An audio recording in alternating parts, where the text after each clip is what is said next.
James Orengo businessman Jimmi Wanjigi's lawyer arrived at his Muthaiga home minutes to 5 p.m. armed with a court order.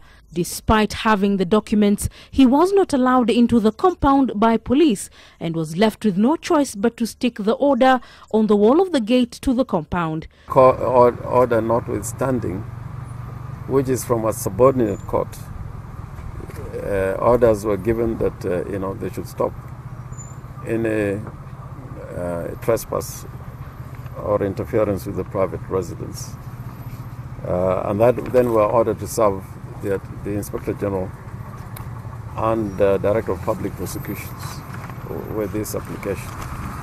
I am going to post a copy of that notice up there because there's a notice that anybody disobeying this order is prosecutable for contempt of court. Pictures of assault rifles have surfaced on social media as having been found by police officers inside the Muthaiga mansion. The police also recovered 6 pistols and a shotgun. Wanjigi's lawyers have released a renewed license for one of the firearms. They left the premises after addressing the media, insisting that the police need to vacate the compound as per the guidelines of the order.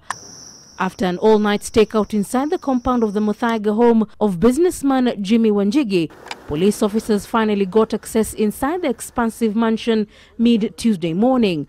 Phone footage obtained by NTV showing officers using crude weapons to try and get access into the home and in certain instances questioning those they found in the home on the whereabouts of the businessman who is connected to the NASA coalition.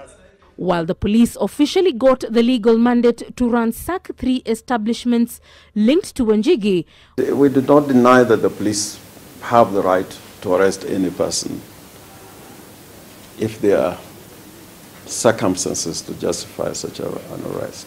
Wanjigi and his wife went to court early Tuesday to block the action while complaining of harassment and destruction of property.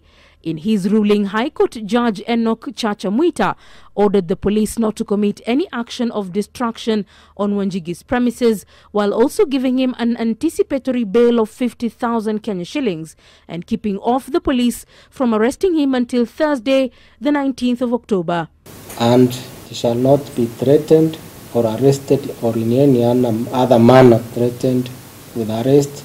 Earlier in the day, more police officers showed up at his Muthaiga 44 address and went in with an array of weapons that they used to try to access the steel doors. The media were kept at bay this second day of the raids on premises belonging to Jimmi Wanjigi. The police also showed up at his Kwacha House offices in Westlands late morning just before noon. They stood in the courtyard for a while before accessing the building later in the afternoon.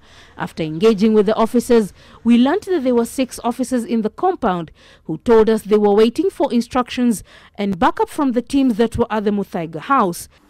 Officers also visited the Caramel Club, which is also owned by Jimmi Wanjigi, at the ABC Place in Westlands.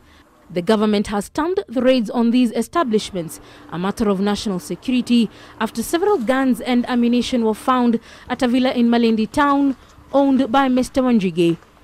Leila Mohammed, NTV.